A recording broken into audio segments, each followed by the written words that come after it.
Сайн байцгаана уу эрхэм үзэгч та бүхэндээ баасан гарагийн мэндийг алтхан дэвшүүлье. ТБС-ийн мэдээний албанаас эрхлэн бэлтгэдэг ээлжид мэдээллийн үйлбэрийн шинэхэн дугаар үзэгч та бүхэндээ хүрэхэд бэлэн болж байна. Хөтөлбөртөө анхаарлаа хандуулна.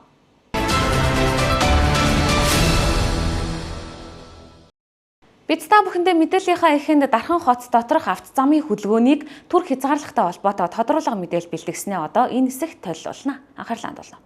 За үзэгч та бүхэндээ бид бүтээн байгуулалтын ажилтай холбоотойгоор авто замын хөдөлгөөний түр хугацаанд хязгаарлах тухай мэдээллийг онцгойлон хүрэхэд бэлэн болж байна. За бид яг одоо Окторгон бүтээл компани ерхий инженер Батбаатартай уулзж байна. Тэгэхээр өмнө бас бид нар мэдээлсэн тийм ээ. Ерхийдөө инженеэр хэлбэл П хэлбэрийн 2 гаруй км үргэлжлэх авто замыг бол 4 өглөө болгох ажлыг энэ жил хийж хэрэгжүүлнэ гэж байсан. За тэгвэл эхний ээлжний ажлын хүрээнд консулын уулзраас компортын уулзар хүртэлх авто замыг нэлээд удаан хугацааны туршид түр хязгаарлах зайлшгүй шаардлага үүсэж байгаа юм байна. За үүнтэй холбоотой мэдээллийг та дэлгэрүүлэн манай үзэгчдэд танилцуулахгүй юу? За баярлалаа. Тэгэхээр манай компани 2024 онд аймгийн засаг даргын хамгаалалт газартай энэ багц 3 буюу одоо энэ П хэлбэрийн консулын уулзуураас аймгийн засаг даргын хамгаалалт газар тэгээд ангаахын уулзуур 16 давхрын урд уулзуур гэсэн энэ П хэлбэрийн 2040 м авто замын өргөтгөл шинжилтийн ажлыг хийхээр гэрээ байгуулж ажиллаж байна.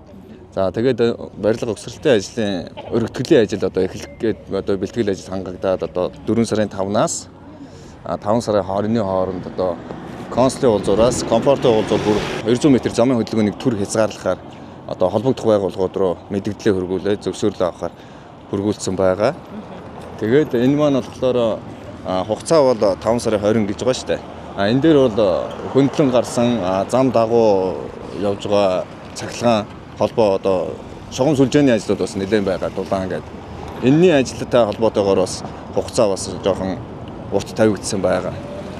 Тэгээд бид нар яг график төлөвлөгөөнийхөө дагуу мэргэжлийн байгууллагуудаа хурдан хийгээд ингээд амжиж байгаа юм бол заавал 5 сарын 20 гэхгүйгээр наана нь ажиллаа шахаад аль болох энэ хөдөлгөөнийг хурдан нээх тал дээр л ажиллана гэсэн үг байхгүй. За тэгэхээр яг энэ хэсгийн буюу бас дарханчуудын мэдсээр нэлийн гол замуудын нэг байдаг. За яагаад тэгэхээр яг залуучууд театрын урдах найрамдал талбай дэрэгдэх төв зам байгаа. Тэгэхээр энэ хэсгээр бол хөдөлгөөний эрчим нэлээд байдаг учраас аль хэсгүүдээр төр зорчих боломжтой тухай хоёлаас мэдээлэх нь зүйтэй ах тийм ээ. Тэгэхээр бид нар одоо консулын уулзуураас одоо комфортын уулзуур энэ 200 м газар байгаа. Тэгэхээр энэ консулын уулзуураас ийшээ 16 давхраар тэр урдуур комфортын уулзуур бол хөдөлгөөн явагдаж байна гэсэн үг байхгүй юу? 3 одоо зам нь явах. Тий, 4 замынхаа 3 зам нь уулзуураараа явна гэсэн үг. Тэгж ойлгож байна. За энэ багтлаараа бас ялгаахгүй 3 тишиг ол хөдөлгөөн. Тий, 3 тишигээ хөдөлгөөнтэй байна гэж ойлгож байна. Тий. Тэгэхээр яг иргэдтэй хэлэхэд яг энэ 4 замын одоо уулзар гэж яригддаг бол 4 замын уулзрыг тэр чигт нь хаахгүй яг одоо энэ наатлын энэ одоо консулын уулзар энэ залуучууд театрын харалтаа хэсгэх уулзар нь л хаагдана. За харин ялгаа ахгүй компортын одоо уулзар гэсэн залуучууд театртай орж байгаа хэсэг нь хаагдаад бусад яг нэг чигээрээ зорчих, за компорт руугаа, консул руугаа одоо зорчих хэсэг нь бол нээлттэй үлдэх юм байна гэдгийг та бүхэн бас ойлгоорой. За эхний ээлжинд бол ингээд замаа хаажиж байгаа. За дараагийн ээлжинд та бүхний хийх зам бол нэлээ урт одоо П хэлбэрийн зам байгаа шүү дээ. Дараагийн үе шатны ажлуудаа бас хэрхэн яаж төлөвлөж байна? Энэ дэр нэг юм тодруулж хэлэхэд бол энэ газар шорооны ажил одоо зорчих хэсгийнхээ өргөтгөлийн ажлыг хийхдээ бид нар өдрийн цагаар бас гэрээнд тусгагдсан байгаа. 6-аас 6 хүртэл гэдэг ч юм уу тийм ээ. Тэгээд энэ хугацаанд болохоор төр хугацаанд хаалт тавьж хаагаад энэ газар шорооныхаа ажлыг хийгээд оройдоо бид нар бас хөдөлгөөнөө нээчээд байж болно. Тий. Тэгээд энэ бордуур аваад энэ үндсэн суурийн ажлаа хийгээд эхлэхлээрээ бас нийтээр нь хаана гэсэн үг. Тухайн үед нийтээр нь хаана шөнө ч гэсэн хаана гэсэн үг байхгүй юу? Тий. Одоо бол газар шорооны ажлаа хийх өргөтгөлийнхөө газар шорооны ажлыг хийх үедээ бол шөнөөрөө бас хөдөлгөөнөө нээгээд бас хөдөлгөөнөө тодорхой хэмжээгээр нэвтрүүлж өгье гэсэн тийм бодолтой байгаа. Хоёрдугаарт болохоор ангаахын уулзуураас одоо энэний дараагийн шатны ажил уу одоо ангаахын хоёрдугаар шатны ажил маань ангаахын уулзуураас аймгийн засаг даргын хамгаалалт газрын уулзуурын тэр хэсэг газрыг 780 м газрыг хөдөлгөөнийг хязгаарлаад энэ зарчмаараа явна гэсэн үг. Явна гэж ойлгож байна. Тэгээд 3 дугаар хэсэг үе одоо комфортын уулзуураас аймгийн засаг даргын хамгаалалт газарга бас нэг зам өгдөж байгаа. Тэрнийг бол хамгийн сүүлд төлөвлөж байгаа бид нэр. Тэгээ ийм төлөвлөгөөтэй ажиллаж байгаа. Тэгэхээр ерөнхийдөө бас П хэлбэрийн авто замаа хэсэгчлэх байдлаар хааж байгаа. Нийлэнхүүд нь бол хаахгүй гэдгийг та бүхэн бас ойлгоорой. Тэгээд за ер нь бас өшөө төлөвлөгөөний дагуу яг энэ одоо жишээлбэл энэ харагдаж байгаа манай одоо олон жил манай дарханчууд мэдж байгаа яалтчгүй замын траст орсон зарим бүтээн байгуулалтыг бас одоо нураах юм шаардлага үүсэж байгаа юм. Та энэ тухай бас ярил. За энэ дээр яг зурган дээр тусгагдсанаар бол тэр пүрүүс зогсож байгаагийн тэнд одоо эндээс 3 дахь тэр цэцгийн мандалтай чулуун тэр авагдахаар таарч байгаа. Энэ хоёр нь л авагдахаар таарч байгаа. Тэгээд үлдсэн 4-ийн үлдээгээд аль болох одоо энэ бүтээн байгуулалтыг бас сүйтгэхгүй барихгүй гэдэг талаас захиалагч хөрөнгө оруулалт хөгжлийн бодлого төлөлтийн хэлцтэйгээ тохиролцоод ярилцаад одоо тэгээд тусны зохицол өргөсгөж гарна, зорчих хэсэг нь өргөсгөж гарна гэсэн тэгж ойлгож байна. Таас иргэдтэй юу гэж уриалга хэлэх вэ? За ингээ манай дарханчуудаа нийт хөдөлгөөнд оролцож байгаа иргэдтэй хандаж хэлэхэд бол одоо хөдөлгөөнд одоо бидний ажлыг хүндэтгээд бас ажил одоо хөдөлгөөнөө зохицуулаад хоёр талаараа зарчоод бидний ажилтныг ойлгож одоо дэмжиж ажиллаарай л гэж хүсэе да. За дахиж та бүхэндээ бас сануулж хэлэх зүйтэй. За одоо яг энэ бид бүхний харагдаж байгаа энэ консулын 4 замын уулзуур байгаа. За консулын 4 замын уулзуурынхаа яг найрамдал талбайн харалтах хэсэг замаас за ийшээгээ яваад комфортын 4 замын уулзуурын мөн яг найрамдал талбайтай буюу залуучууд театрын наадах хүртэлх хэсэг автозам ингээд яалтж байхгүй бүтээн байгуулалтын ажилтай холбогдуулан маргааш буюу 2025 оны за 4 сарын 5-ны өдрөөс 5 сарын 20-ны өдрийг хүртэлх хугацаанд болоолаас төрөх хугацаанд хөдөлгөөн хязгаарлагдах нэ. За бас хэрвээ ажлыг бас түргэн шуурхай хийж чадах юм бол заавал 5 сарын 20 гэхгүй 5 сарын 20-наас өмнө бас хөдөлгөөнийг нээх бас боломж байгаа гэдэг зүйлийг хэлж байна. За энэ хөдөлгөөнийг хааж байгаа учир шалтгаан нь бол улсын зүйн хөрөнгө оруулалтаар хэрэгжиж байгаа яг энэ замын өргөтгөлийн ажлын хүрээнд газар доогуурах шугам одоо сүлжээ бүтээн байгуулалтын ажилтай холбоотой хийгдэх ажил байгаа гэдгийг хэлж байна. За бас шөнийн цагаар бас эргээгээд хөдөлгөөнийг иргэн нээх маягаар уян хатан байдлаар ажлаа үргэлжлүүлнэ гэж тус ажлын ерхий гүйцэтгэгч Чотрон бүтээл компани ерхий инженер Батбаатар бас та бүхэнд мэдээллээ. За ингээд та бүхнийг ажлаас чанартай гүйцэтгэхийг одоо зөвлөж байна. Баярлалаа. За баярлалаа.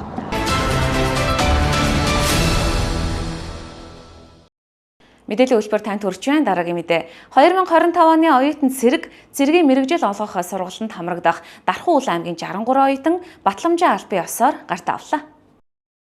Монгол Улсын Батлан хамгаалах яамнаас оюутан зэрэг хөтөлбөрийг 10 дахь жилдээ хэрэгжүүлж байна. Энэ жилийн тухайд оюутан цэргийн мэргэжил олох сургалтын журам шинжлэгдэн 1-3 дугаар дамжээний оюутан суралцагчдыг хамруулах боломжтой болсон. Тус хөтөлбөрт Дархан Уул аймгийн хэмжээнд нийтдээ 150 оюутан бүртгүүлснээс эрүүл мэндийн үзлэг, бие бэлтрийн өв тэгш байдал, биеийн тамирын шалгалтын өгч шалгуур үзүүлэлт хангасан 63 оюутан Батламжаа гарт авлаа. Сургалтыг цэргийн ерөнхий бэлтгэл, цэргийн мэргэжлийн бэлтгэл гэсэн 2 үе шатстайгаар зохион байгуулна. Батлан уулах яамнаас үндсэндээ оюутан цэрэг хөтөлбөрийг хэрэгжүүлээд 10 дахь жилийнхээ нүрийг үзэж байна.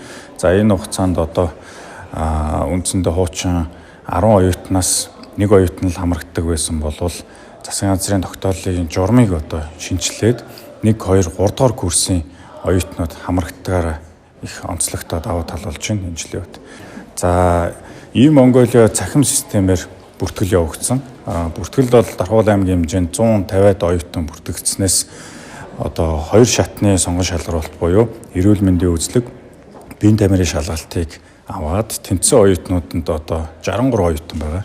Тэр 63 оюутнууд бол одоо өнөөдөр Батламжаа гартаж авч байна. За цэргийн ерөнхий бэлтгэл шатны сургалт амтны хичээлэг бол үндсэндээ 4 сарын 5-наас одоо амралтын өдрүүдээр зохион байгуулна.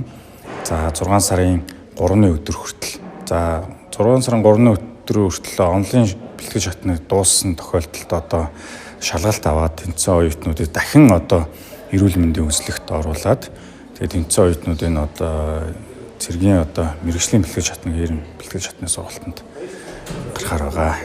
Батхан үрийн мөнгөө өгдөг. Би хавдаан Булган самаас шүтээс суралцж байгаа. 2022 онд тест орсон.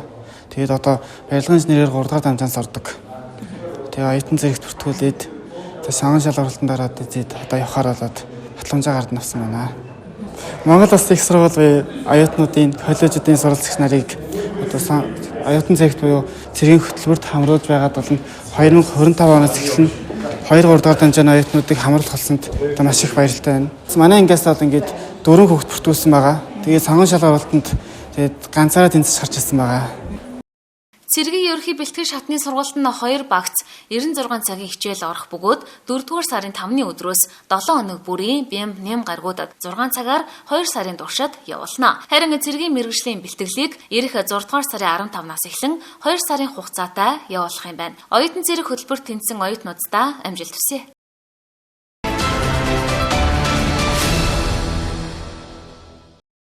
Хөтөлбөр Дархан уул аймгийн музейгээс бэлтгэсэн сурвалжлагаар үргэлжлэн та бүхэндээ өргөх гэж байна. Тодорхойлбол хүний гавьяа тэмч анигар хоббиндээ хөтлөгдсөн он жилүүдийн үзэсгэлэнгээ дэлгээд байна. Өдгөө 77 настай Мистаслын эмчийн хувьд олон 10 хүний амийг аварсан ач дангаас гадна олон сайхан уран бүтээлүүдийг төрөвсөн уран бүтээлч юм байна.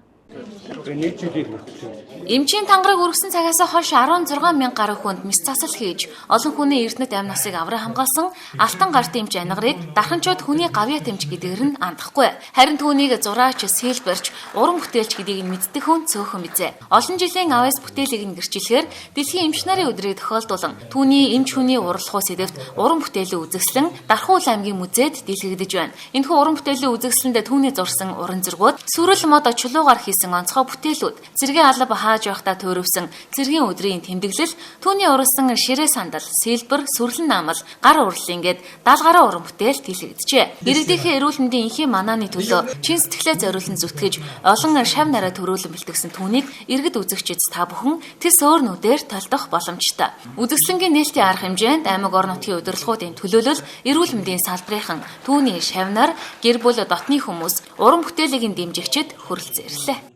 Яг багаас ирэнд зураг сонирхолтой юм өгдөөсөн. Тэгэд нэгэнтээ хөдөө зургсан чинь тэгээ малал зурдаг өөргөө зурхтай юм байгаа. Тэгээд яг тэгээ ангахны дээд сургуульд сурч хугацаанд бас нэг ой зураг юм хийх нь хийнэ.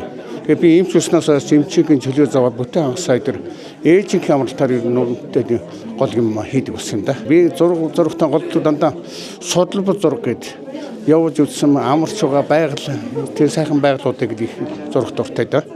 Тэгээд яг Монгол ёс зүйгээр Монголуудад ёс заншилтай дагдаг гэдэг юм морин хуур одоо хурдан морины гусуур юуны затын халбах тэгээ Монгол шатар тэгээд Монгол даалуу юмтай хорлоо гэж за ийм этгийн юмнуудаас хэлбэрээд зураг зурдаг олон иймэрхүү юм хийдэг юм дээ. За тэгээд бүтээлүүдээс яг энэ хамгийн томоохон юм бол ширээ байна. Энэ гэрээс сандал байна. Тэр хоёрын шургуул төм бүчиг байна. Энэ одоо томоохон бүтээлүүд юм да. Өнцгүүд нь дандаа хаан богов хэлбэрээр ясан. Тэгээ хооронд холбосон хявуулсан байгаа. Энийг биш дархан гэдэг юугаар оруулж байгаа санаатай юм л да. Бүтээх гэдэг маань хүний дур сонирхол. Хоёрдугаар нь тэрийг бүтээхийн тулд өөрийн хүч чармайлт гаргаад тэгээд нөгөө хийч бүтээ гэсэн зүйл маань урам одоо бүтээлчтэй үнэхээр боломжтой бүтээхэн болох юм бол тэгээд урам сэргдэг. Урам сэргээд өөртөө баярлж юм да.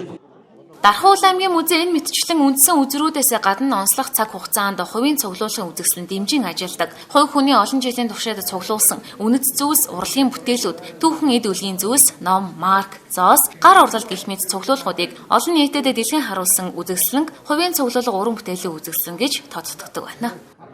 Энэ 2025 оны үзэсгэлэнгийн төлөвлөгөөнд ардын хурлын депутат шинэ үндсэн хууль баталсан. Одоо Монгол улсын хүний гавьяа тэмч анигар эмчийнхаа эмч гэдгээр нь бид бол сайн мэднэ. Олон мянган хүний амийг аварсан юм алтан гартай эмч.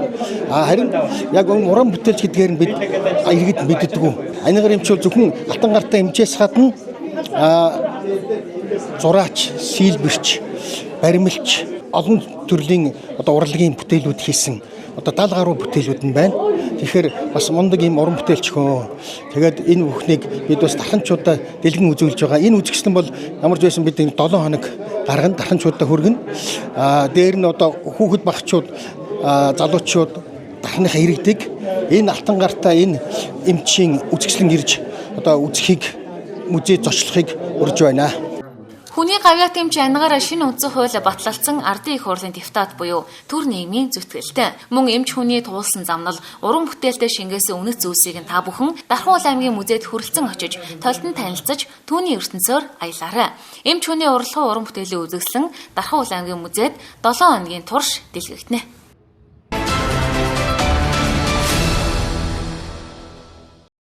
Хөлбөрт анхаарлаа хандуулж байгаад баярлалаа. Дараагийн онцлог мэдээлэл хүргье. Дархан Сэлэнгийн цахилгаан түгээх сүлжээ хувьцаат компани оюутан залуусын дунд эрчим хүчний хэмнэлтээр хэрэглээг бууруулах арга зам сэдэвт илтгэлийн уралдааныг зохион байгуулад байна.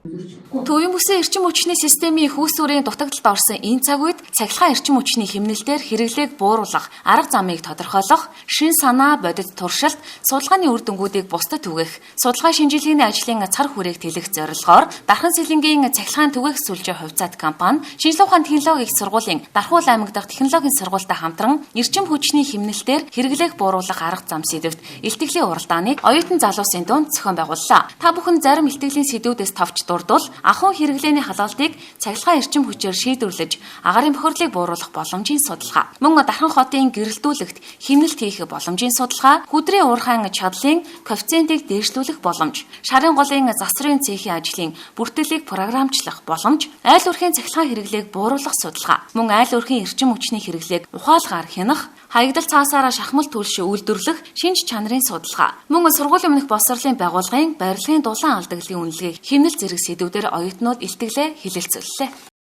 Дархан Сэлэнгийн цахилгаан түгээх сүлжээ хувьцаат компани үүсч өгсөний 60 жилийн ог тохиолдуулж Дарханы технологийн их сургуультай хамтарч өнөөдөр онол практикийн баг хурлыг зохион байгууллаа. За энэ сургуулаасаа ингээд шилэгдээд ирсэн илтгэлүүд орж ирлээ. Эрчим хүчний салбараар хэмнэлтийн бодлого барьж байгаа ийм асуудалтай үед дандаа одоо цахилгаан эрчим хүч хэмнэх, дулааны эрчим хүч хэмнэх, дулааны алдагдал бууруулах гэсэн ийм сэдвээр өнөөдрийн одоо энэ хурал маш их оюунлаг оюутнууд илтгэл тавьж байгаа. Одоо илтгэгч оюутнууд бол маш өндөр мэдлэгийн түвшинд ингэж оролцсон явдалд одоо их баяртай байна.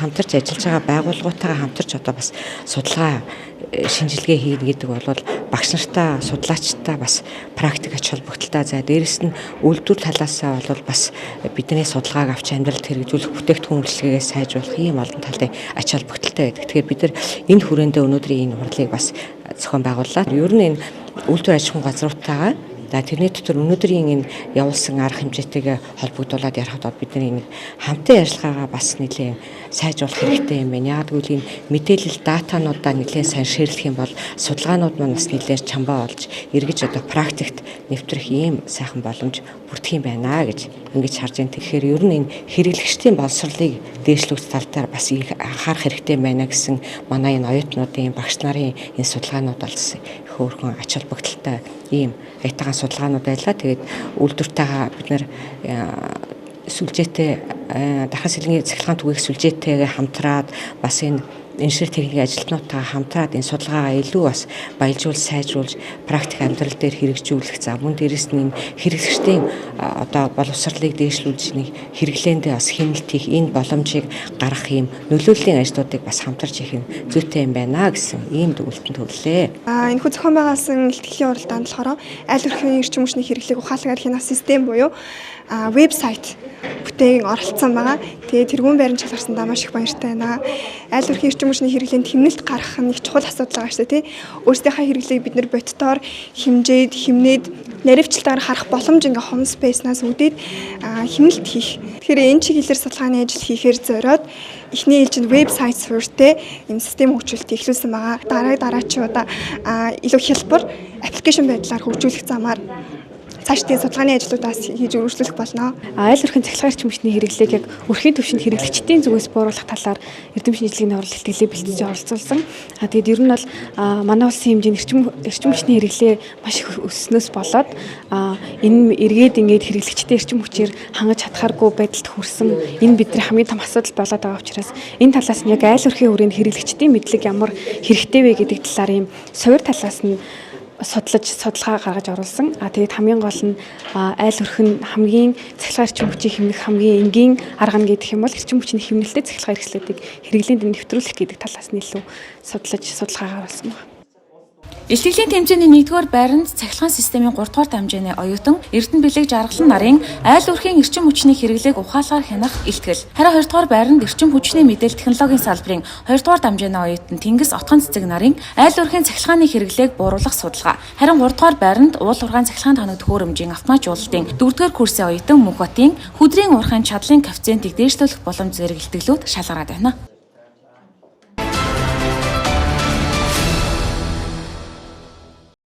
Дараагийн мэдээлэл үзүүлье. Сэлэнгэ аймгийн сайхан сумын багш нарт улсын эсийн хөрөнгө оруулалтаар нийлүүлэгдсэн 20 ширхэг зөөврийн компьютерийг хүлээлт өгөөд байна. Багш нарын заах арга барил боловсролын чанар хүртээмжийг нэмэгдүүлэхэд тэдний ашиглаж байгаа тоног төхөөрөмжийг сайжруулах зайлшгүй шаардлагатай. Ингэж байж ирээдүйн иргэдтэй чанартай боловсролыг олгох учиртай. Тиймээс Төвийн Бүсийн Дархуул аймагт төдийгүй цаашлаад Сэлэнгэ аймгийн багш нарыг зөөврийн компьютероор хангаж байна. Энэ удаад Сэлэнгэ аймгийн сайхан сумын багш нарт уулзан 20 ширхэг зөөврийн компьютерийг хүлээлт өглөө. Төвийн Бүсээс сонгогдсон улсын хурлын гишүүдэд төлөөлөн улсын хурлын гишүүн Гонгорын Дамдан нэм улсын эсийн хөрөнгө оруулалтаар нийлүүлэгдсэн компьютерийг гардуулан өглөө. За энэ бүх компьютерийн хөрөнгө оруулалт нь багш нарт маш олон дэмжлэгийг үзүүлж байгаа. За аюуны төрөнд бол багшийн өөрийн хөгжил, ажлын байран дээрх хөгжилд үнэтэй хувь нэмэр оруулж байгаа. За дээр нь сурагчдад сүүлийн үеийн орчин үеийн хүүхдүүдэд тохирсон сургалтын шинэ технологи эзэмшүүлэхэд багш өөрөө тухайн технологиг эзэмшихэд үнэтэй хувь нэмэр оруулж байгаа гэж үзэж байгаа байдаг. Энэ сайхан сумын 1-р сургуулийн математикийн багш амар жаргал. Мегмарын амар жаргал.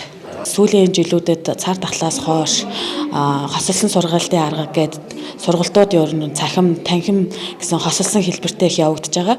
За тэгээд гүйцэтгэлийн үнэлгээ болон мэдлээ сургууль гэдэг хүүхдүүд маань цахимаар бол орон зайг хамааран багш нар маань мөн цахимаар маш их хичээл заадаг учраас биднэрт бол ноутбукны хэрэгцээ асар их байдаг. Тулгамдсан хэрэгцээг ингээд шийдэж өгж байгаад бол маш их талархалтай байна. Хүүхдүүдийнхээ боловсролыг сайжруулад улсын хурлын гишүүдээс нь хамтдаа шийдээд ингээд та нартай шийдэж байгаа шүү. Тэгээ амжилт хүсье.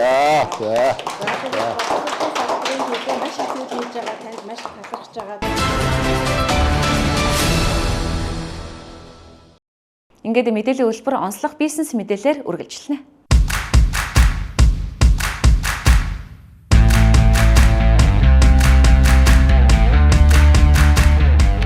Үзэгчдээ дарахад өдрөөс өдөрт өргөжин тэлж байна. За өнөөдөр бол яг нэг онцгой өдөр. Ягаад гэхээр Улаанбаатар хотод үйл ажиллагаа явуулдаг соёл анжрын албан ёсоор Дархан хотод шин салбараа нээгээд байгаа байна. За энэхүү соёл анжрын тухайд өөртөө үйлчлэх хувцас угаалга, за авто угаалга, халуун ус зэргийг нэг дор цогцлоосноор онцлогтой байна. За та бүхэндээ байршлыг яг одоо танилцуулж харуулах юм бол бидний сайн мэддгээр хуучин Дархан, за Дархан цахын 5 замын уулзуур гэж байдаг. Дархан цахын 5 замын уулзуураасаа толгойд явах замд ердөө 300 м явхад та бүхний харж байгаагаар за соёл анжир гэдэг тодоос тод хаягтай байгаа шүү, ногоо хаягтай байгаа. За ингээд та бүхэндээ соёл анжирын цагталтаа уулзлаа. Юун түрүүн та бүхэндээ шин салбараа Дархан хотод нээсэнд баяр хүргэж байна. За маш их баяртай байна. Дархан хотод салбараа нээж байгаа да.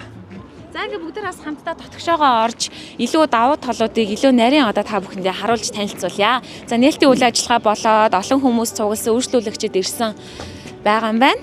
За энэ хэсэг бол өөртөө үйлчлэх угаалга байгаа, хатаалга байгаа гэсэн үгтэй. Ямар давуу талууд байна, ямар тоног төхөөрөмжүүдийг шинээр суйрлуулсан байгаа вэ? За 20 кг, 30 кг, 15 кг гэсэн багтаамжтай машинаас суйрлуулсан байгаа. Машинууд болохоор халуун устай, халуун усаар угаан, бүлээ ус, хүйтэн ус, гүн угаалга, мөн зөөлөн угаалга, тэгээд ариутгал халдваржуулалт гэсэн ийм 6 засгтай мөн өөрөө каварцаараа нэм бактери устгачдаг ийм машинууд байгаа. Хатаалгын хэсэгтэй байх нь өөртөө үйлчлэх нь шүү дээ. Цагийн хуваар 24 цаг гэж сонслоо. Тий, өглөө 8-аас орой 24 цаг буюу та чөлөө цаг, ажлын бус цагаар угаалгах бүрэн боломжтой. Яг цагийн хуваараа байнга ажиллана гэж ойлгож байна. Тухайн машин маань нийт үргэлжлэхээ 90% дээр яг энэ хэмжээгээр ингээ хийн. За ингээд хийгээд бүх хувцсыг холио хийчих боломжтой. Юу гэхээр харцгаа өнгөнөө холигдохгүй бодод төгжих зүйл хийгээд бүх хувцсыг нэг дор угаах боломжтой шүү. Манай ландрыг энэ урт цагийн хуваартай өглөө 8 цагаас орой 24 цаг хүртэл та өглөө ажилдаа ирэхдээ хувцас угаад өгчөөд орой 11 цаг 10 цаг 9 цагт ирээд авах боломжтой. Машин өөрийгөө ариутгадаг, угаадаг. Тэгээ каварцын гэрэлтэй буюу нинга ариутгадаг бас ийм давуу талтай машин байгаа. За хатаагчны хэсгийн ямар давуу тал байгаа вэ? За хатаагч маань бас 90% та дүүргэлт хийн. Тэгээд 100% хатаа гараад ирнэ. Одоо жишээ болгоо харуулъя те. За ингээд дүүргэлтийнхаа 90% дээр ингээд хийн. Тэгээд хатаагч маань ингээд 100% ингээд дүүргээ гараад ирдэг. Ерөөсөө ингээд ийм том хэмжээтэй хатаагч маань ингээд хувь өөрөө олоо гараад ирэх боломжтой байдаг ингээд. Ноос идэл мэдл бүх юм хувь. Богино хугацаанд хатаагч тийм ээ те. Тийм ээ 30-40 минут. Үнийн солиод 30 кг маань гүн угаалтан буюу 20 мянга, халуун устаа 18 мянга, хүйт устаа 16 мянга, ариутгал 10 мянга. Энэ халуун ус ялгаатай шалтгаан нөгөө сундаг, эвхдэг янз бүрийн хувцснууд байдаг шүү дээ. Агшдаг. Энэ төлөөс хамаарат халуун усаа сонгох боломжтой байгаа шүү. Тэгээд килограммаараа заалтан үнэн хувьд буураа авчна гэсэн үг. За хатаагч 25 кг 40 минут 15 мянга гэж байгаа. За уулын нутгийн хувьд болохоор манайх Герман болон Япон уулын нутгад хэрэгэлдэг. Маш сайн уулын нутгад өнгөлн бог буюу маш гоё өнгөтэй бог гэдэг бодод өгчөж буюу өнгө хувцсны өнгө хооронд холдгүй юм бодод өгчөж мөн цагаан хувцсны өнгө сэргээж, хар хувцсны өнгө сэргээж, тол байрлагч гэсэн иймэрхүү маш олон төрлийн бодисоо сонголт хийгээд авах боломжтой байгаа. Хүчин чадлын тухай за 20 30 15 кг 25 кг гэсэн дөрвөн төрөл байгаа. Жишээ нь 15 кг-ийн хувьд болохоор нэг хүнжил эсвэл 20-30 ширхэг хувцас 2-3 куртаг хөшиг 1-2 ширхэг те ор хэмжлийн даваа 5-10 ширхэг ингээд орох боломжтой. Тэгээд килограмм өсөд хэмжээ өсөө юмна гэсэн. За угаахыг хориглож байгаа хувцас эдлэл гэж бас байгаа. Яагаад тэгэхээр одоо тэмээний ноос нь ноолуурын эдлийг угаасаа те өөр аргаараас угаах. Тий.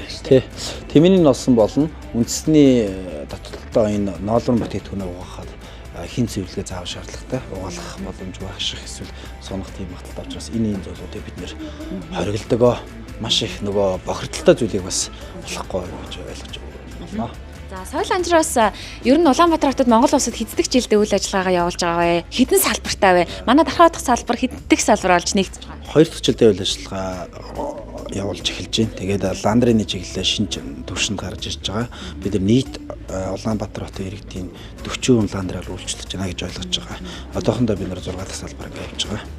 За тэгээд соёл анжрын хамгийн гол давуу талыг бас энэ маш ойлгомжтой бичжээ. Овор ихтэй зүйлсийг угаачин та гэртээ угаах боломжгүй том хэмжээтэй зүйлсээ энэ цайхаа авчираад угаагаад хатаагаад аваа явах байна. За халдвар гүйтгэлтэй гэсэн үг энэ цэнхэр гэрэлчин бол өөрөө бас тий одоо нян бактерийг устгадаг шүү ямар давуу тал вэ? Эхний хувцс угаалтаа бохирдолтой хувцс угаад дуусчаад машинуудаас хувцснуудаа гаргачаад ахаад машин өөрөө 1 минутанд орж усаа шахаад өөрийгөө аривчдаг гэсэн угаадаг гэсэн үг. Бүх шараагаа гаргаж байгаа гэсэн үг. За дээрэс нэмээд одоо цаг үеийн хамгийн чухал зүйл бол мэдээж цаг заваа хэрхэн хэмнэх вэ гэдэг хувь хүний сонголт болчиход байгаа. За тэгэх юм бол та соёл анжраагаар үйлчлүүлэх юм бол цаг заваа 100% сайхан хэмнэх боломжтойгаа түрүү хэлсэн. Өглөөтэй ажилдаа гарахдаа ийшээ ирээд том аврын бүх төрлийн хувцснуудаа авчраа тавьчин орой ажиллаа тараад ирэхэдтэй бүх хувцс чинь угаатгагдаад ариутгагдаад халдваргүйtгүүлээд за хуурай болоод бэлэн байж гэнэ гэж та бүхэн ойлгоорой. Тэгэхээр энэ мэдчлэн маш олон зүйлийг одоо та бүхэндээ санал болгож байгаа. Дээрэс нь миний харснаар бол тэнцээ уух зөөс бэлэн гомон за тэгээд өнгөө бас вайфай ашиглах боломж гээд өөр ямар давуу талууд байгаа вэ? Торны хувьд болохоор 30 кг 60 кг-ийн соёл андруу соёл брендийн торнууд үүдэг. Тэр торноос бид нэр хувцсч хийгээ хатаагаа тавьчин гэсэн үг. Дээр нь бид нэр кофе цай өнгөө, вайфай өнгөө ашиглах боломжтой. Кофе цай байнга өнгөө ашиглана. За баярлалаа. За одоо өргөжлүүлээ бүгдээрээ соёл анжрыг автугаалгатай танилцъя. За автоолгын хувьд болохоор нэг дор 3 машин зэрэг авах боломжтой. Маш өндөр даралттай, үйлдвэрийн хөөстэй гэж давуу тал байлгаж байна. За тэгэхээр та соёл анжрууд ирэх юм бол за машина угаалгаж байгаа зуураа хувцснуудаа угаачих нь. За зарим хүмүүсийн хувьд бол халуун усандаа орчин гээ нэг доороос 3 үйлчлэгийг цогц байдлаар авах, цаг заваа хэмнэх, ийш тийшээ нааш цаашаа явахгүйгээр нэг доороос энэ 3 төрлийн үйлчлэгийг авах боломжийг бүрдүүлж байгаа юм байна шүү. Автогаалгын бас зарим тоног төхөөрөмжүүдийн тухайд ямар онцлог байгаа вэ? Хөөсөөр шүршигч болон яг л автогаалгын газрууд байдаг хэрэглэлүүд байгаа. Автогаалгын хувьд бол тий. Автогаалгын цагийн хуваарийн тухайд 24 цаг ажиллана. Өглөө 8-аас орой 24 цаг хүртэл ажиллана гэсэн үг. Та бүхэн бас энэ доор харагдаж байгаа утсаар тийм ээ залгаж мэдээлэл аваад цаг өгч юм уу? Машина угаалгах тухай мэдээлэл бас өгөөрэй гэж та бүхэндээ хэлмээр байна.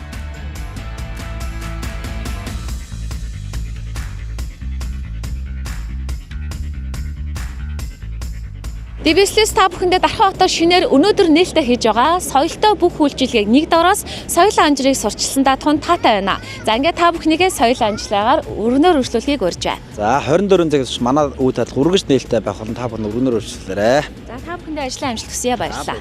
За танаа телевизэн хамт олон амжилт хүсье.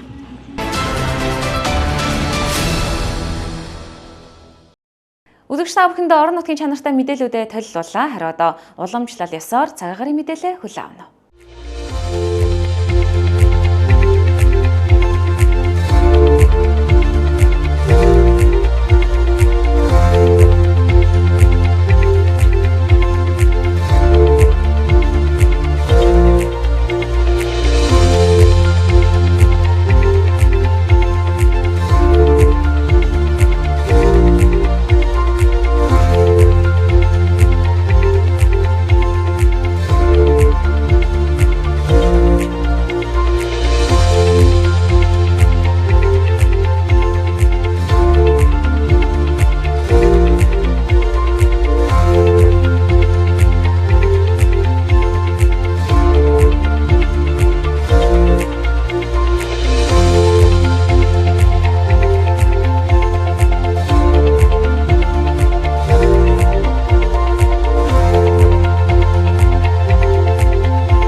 Төвөмсийн мэдээллийн хөтөлбөрийн баасан гарагийн дугаар энэ дөрөв өндөрлөж байна. Та бүхэн BM8 гаригуудад бидний бэлтгэсэн 7 хоногийн тайм хөтөлбөрөөр хүлээн авч үзээрэй. Үзэгч та бүхэн сайхан амраараа баяртай үзэгчтэй.